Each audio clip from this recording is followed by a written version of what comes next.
JFD, just fair and direct.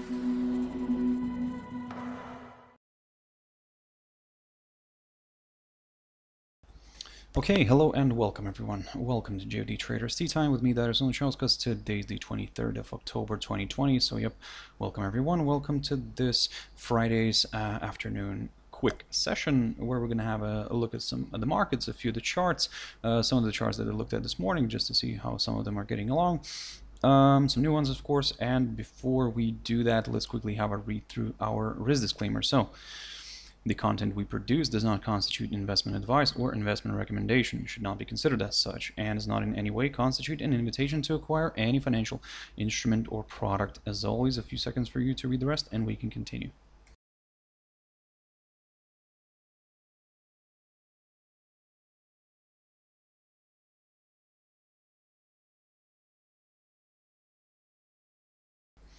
Okay, so now then, before we jump into the charts, quick mentioning of our JFD YouTube channel, to which you can always subscribe to in order not to miss any of our upcoming videos. And of course, our JFD Bank website and specifically our JFD research page, which we also update on a daily basis. So yeah, feel free to visit us here on jfdbank.com and click on the research tab right there on the top.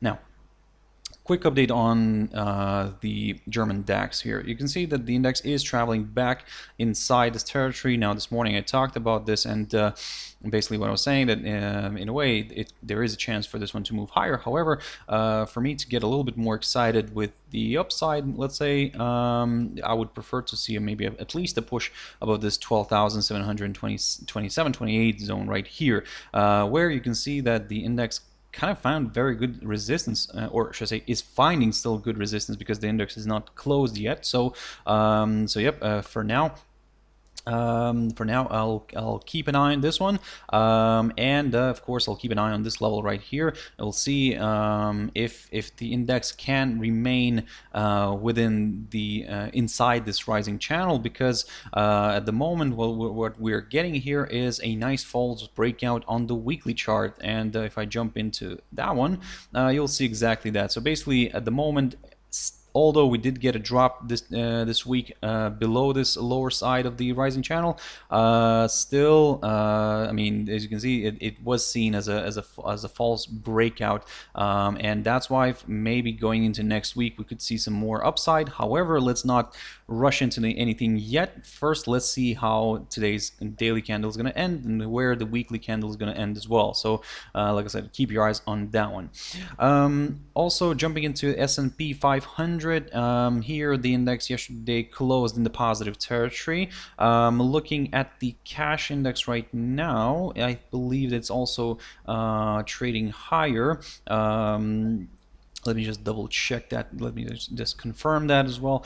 So yeah, we can see that the price is currently sitting at around 3,467, 66, something like that. So basically above yesterday's close, but still below this 3,480 territory. And if you remember, yesterday I've mentioned this in my Traders Tea Time, that in order to consider maybe a bit of a let's say a move higher, a push above this barrier, at least above this barrier at 3,480 zone, would be needed.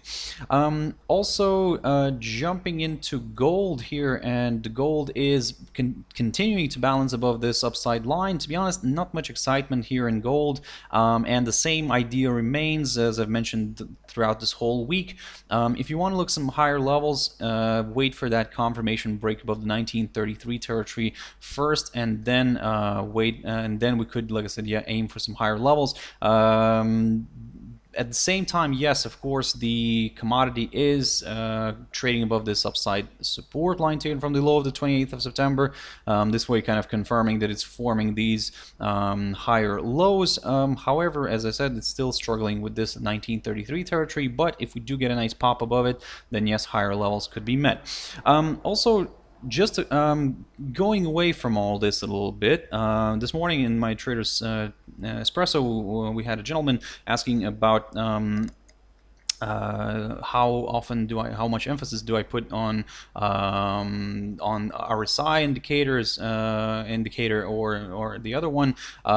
Basically, to be honest, because the RSI is a little bit of a laggard, and I do refer to RSI sometimes, especially when we have positive and negative divergences. Now that's when it's probably a little bit more useful. However, I still stick mainly to highs and lows of the previous highs and lows, because I prefer to use the Dow theory, and that's how I kind of with the oscillators, I tend to kind of have them, yes, as an additional, just a final thing, maybe to confirm my idea, certain idea or something like that. So again, because like I said, our oscillators are sometimes useful, but they can be an issue if you're looking for something quick, and that's why, like I said, I tend to just keep my oscillators as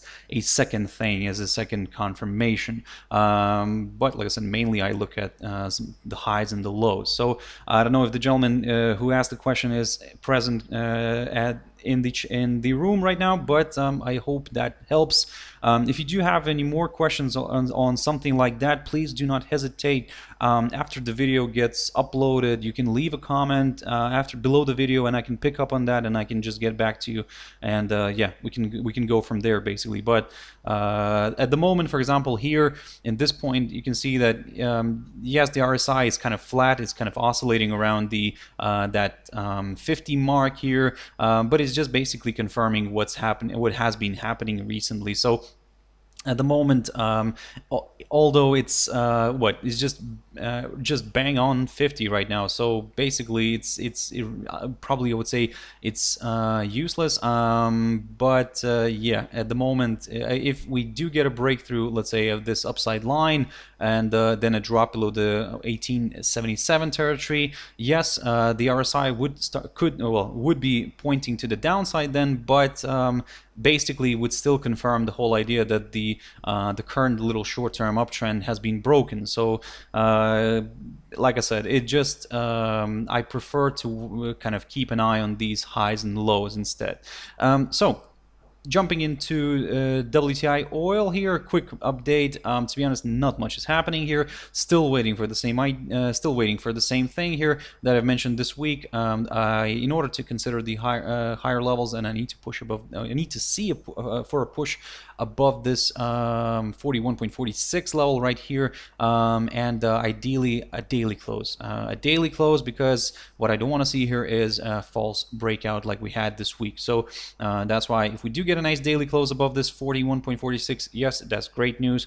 We could start looking at some higher levels, but again, the moment it's just stuck here. So and even for the downside, we cannot really talk about the downside until we get at least a drop below the 39.74 territory, which is, by the way, the current lowest point of this week, because again, we still have the full US session to go through, so I don't want to say that this has been the lowest point of this week. So maybe something will come up, and we'll see the price dropping heavily here. So, but again, the moment it's just stuck here, so I'm gonna remain neutral. A quick update on Bitcoin. Bitcoin has moved nicely to my target here, this 13,174 territory. Marked by the highest point of July of this year. If I'm not mistaken, yes, that's the highest point of July this year. This year, 2019. There we go. It found good resistance there. It's currently trading not far from that area. However, as I mentioned before, I would really prefer to see maybe a bit of a correction here first.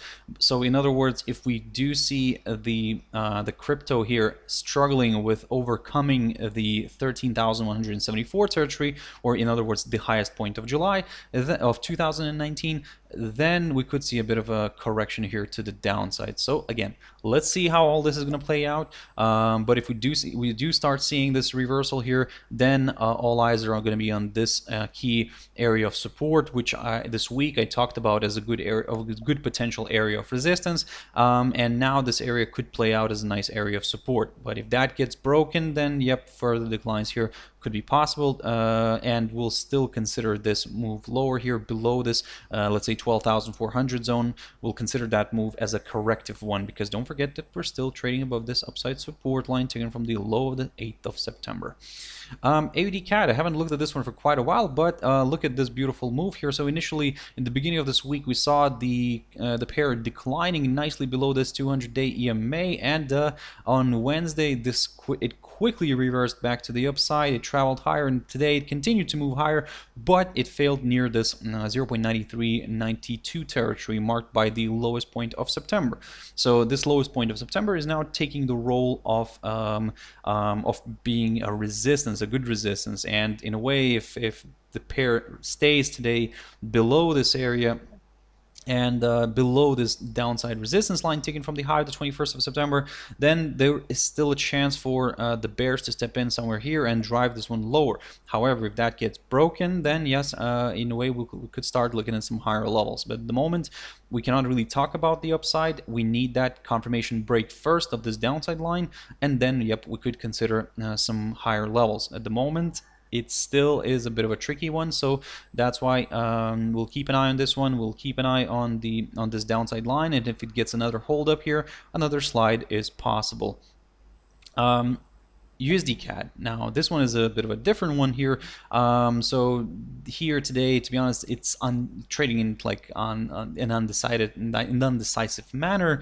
The pair is still stuck above this hurdle, above this 1.31 territory. I talked about this week, and basically what I was saying that I would like to see the daily candle dropping below this area and staying below it, because what I don't want to see here is a false breakout, as always. If we do get that eventually, because don't forget that we still have a full US session to go through, if we do get that, then yes, we could then start looking at the lowest point of September near the 1.2995 zone, and then we'll take it from there. In terms of the upside, we need to see a push above the 1.3240 zone first, and then we could consider the upside. Now, also for you kind of to keep in mind is that this level here, the 1.31 zone, kind of also in a way almost coincides with the idea of seeing a potential head and shoulders pattern here, where we have the left shoulder right here, the head, and the right shoulder. So this could be seen as a neckline at the area near the 1.31 zone, and yes, in a way, if we do see a break below that neckline, then yes, lower levels could be met. So guys, again, something for you to keep in mind, but as I said, I would like to see that daily candle remaining below this hurdle first. Now jumping into GBPUSD, and here the pair has declined, but it continues to balance near this 1.3083 territory. Now in this week I spoke about this, and what I was saying that given that it found good resistance near the 1.3177 territory, then yes, we will consider a bit of a correction here to the downside, but we'll be very careful near this 1.3083 zone. If it rebounds from here, from this area, then another uprise here could be possible, potentially even breaking this 1.3177 territory, and then yep, we could start aiming for higher levels. But at the moment, the pair is stuck here near this 1.3083, which is the actually, let me just 1.3083, yep, which is the high of the 12th of October. It's stuck here, but that's why I'm gonna leave this one aside, and just want to keep on watching this one, because even if it drifts a little bit lower here, up until this psychological 130 territory, I'll remain probably neutral. If it starts dropping back below the 1.30 zone right here, then this is where we could maybe start looking at some lower areas again. But again, at the moment, even if it drops below this 1.30 zone, still this could be seen as a temporary correction before another leg of buying. But again, at the moment, I'll reevaluate this one again later. But like I said, if it drops further down here and travels to the area, or let's say stays in the area somewhere up until this 1.30 zone, I'll keep a bit of a neutral stance. If it climbs nicely back above this 1.3083 zone, then yes, I'll start looking at some upside again. Now, quick update on euro against the Turkish lira, and this morning we were hanging around on this at this level right here, this 9.37 zone, and this is what I was talking about, guys, that this pair is still to the upside. We are now testing the yesterday's high, and to be honest, we've created already a new all-time high, but I'm not gonna mark that yet. I'm going to keep this one for next week, and we'll see how it's going to perform. But at the moment, to be honest, the Turkish lira is getting crushed against the European euro here, and of course that's not very good for Turkey and the whole Turkish economy. But again, hopefully they can come up with a solution quick. However, at the moment, the whole even coronavirus situation is not really helping that country, so we can see that clearly on this pair. At the moment, guys, if you're trying to short this one, probably it's a bad idea, because we don't even have a clear indication of this pair willing to travel lower. Now, previously I've mentioned this 9.37 territory. Yes, that's the level that I'm keeping an eye on for now, because a nice good drop below this would also place the rate below the 21-day EMA. So and this way maybe more sellers could start joining in here, but at the moment it's not the case. Euro TRY is it's just a one-way traffic right now, so be very careful, guys. I mean, hopefully the Turkish lira can stabilize soon, but at the moment, if you want it or not, you start looking at that psychological 10 level. But again, let's not over speculate on this one too much. For now, let's go step by step, day by day, and for now, yes, it is currently trading near that previous all-time high, because previous all-time high was this 9.4424 zone. Today we've reached the 9.4473 territory, so far, of course. But like I said, let's see how this is going to play out. For now, it's just up and away. Euro USD, so here the pair is trading back above this 1.1831 zone, and this is what I kept mentioning, guys, to you. And this morning we were trading around here. We were back in this territory between the 1.1696 and the 1.1831 zone. So we're now back above this 1.1831. Of course, this creates a bit of a more bullish atmosphere here for everyone who's willing to buy this one. However, given that it's the end of the week, guys, what I would do probably, I would just wait this one out until next week. I want to see how this is going to end up today, and how this is going to end this daily candle. But yeah, if it remains above this 1.1831 zone, that's great. We could maybe start looking at some higher levels going into next week. But if it struggles to stay above this 1.1831, once again, I'm neutral. I will be neutral if it's going to be trading around here. But if it starts dropping below the 1.1696 zone, now this is where it could become a little bit more interesting for the sellers. Just a quick look at the 4-hour chart. You can see the nice pop here. Yes, that's great news, but yeah, at the moment, let's see if it's actually going to maintain this strength. For now, it's not really. It doesn't seem to be the case.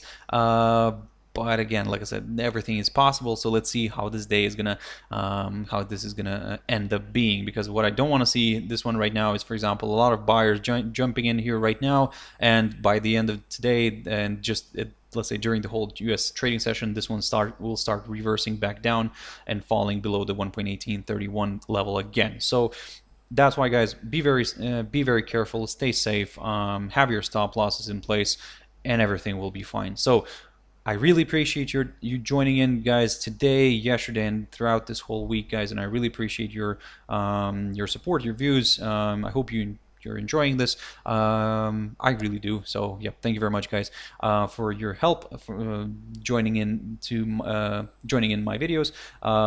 But as always, guys, and as always on Fridays, I wish you have a great weekend. Stay safe, guys. It's a difficult time right now, so stay protected as much as possible, and yeah, don't forget about the markets and also protecting yourself in the markets with your stop losses. So I cannot concentrate that enough, guys. So like I said, have a wonderful weekend, everyone. Stay safe, and I'll see you later. Thank you very much, and bye-bye.